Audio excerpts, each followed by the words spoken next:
Okay, so here's this is part of writing a crime story. So normally I'd be getting all this information from the police department, and they have very strict rules and laws about what kind of information they can give me and what kind they can't. When somebody is arrested, I can print their name if they're 17 or older. That makes them an adult in the eyes of the law. Yeah. Joe Schmo. Yeah, Joe Schmo. No, Jake Myers. Jake Myers. Is Jake Myers a real person? Yes. Oh, and we're not doing Joe it. Schmo. Joe Schmo. How old is Joe Schmo? Joe Schmo. 79. Seventy-nine. Okay, so this is the information. This is the information I would get from the police department. I would get his name, his age, his address, and what town he lives in, because that's important for, there's a lot of Joe Schmoes in the world, so you have to make sure that you identify the right one. So we need his address. 42 Farnham Street. Cuba. Whose address is that? Me. Okay, we're not putting that in either. about- 79. He's already 79. How about 123 Main Street? 123 Main Street. But isn't that Generic? place? No, just that's what they put on fake credit cards. Okay, who is Belmont's sports rival?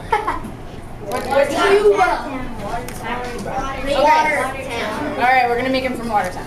Yeah. What else would you guys, if you were reading a news story, like to know about this accident, this crazy accident that happened on Christmas, and all sorts of, like, there was explosions and people in buses. What else would you want to know?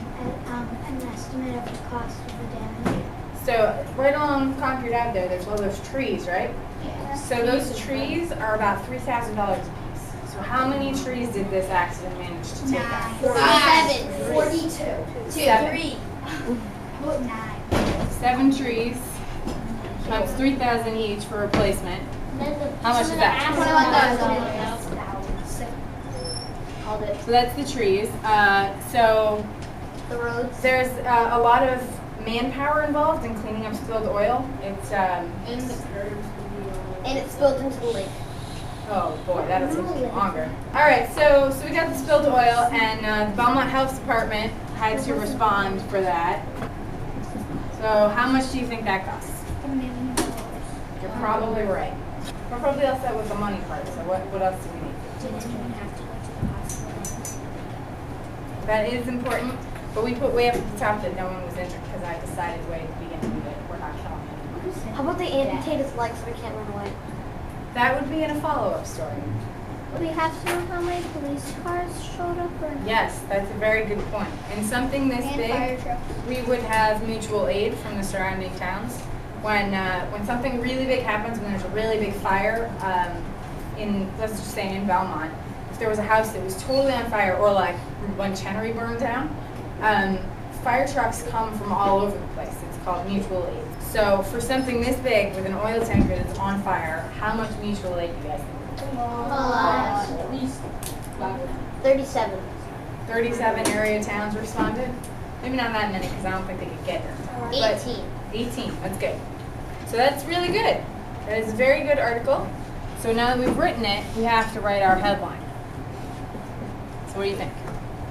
So we would want to say something that really draws people in, but sort of says what the story's about too. So Concord Ave crash results in arrest of one, over $1 million in damage. maximum amount of caught on scene or like criminal caught on scene Yeah, accident. good. Surveillance. So we would say criminal caught at scene of Concord Ave crash. How about that? That's good. It's nice and tight and really explains what we're talking about here. So, good job, guys. You've just covered your first major car accident.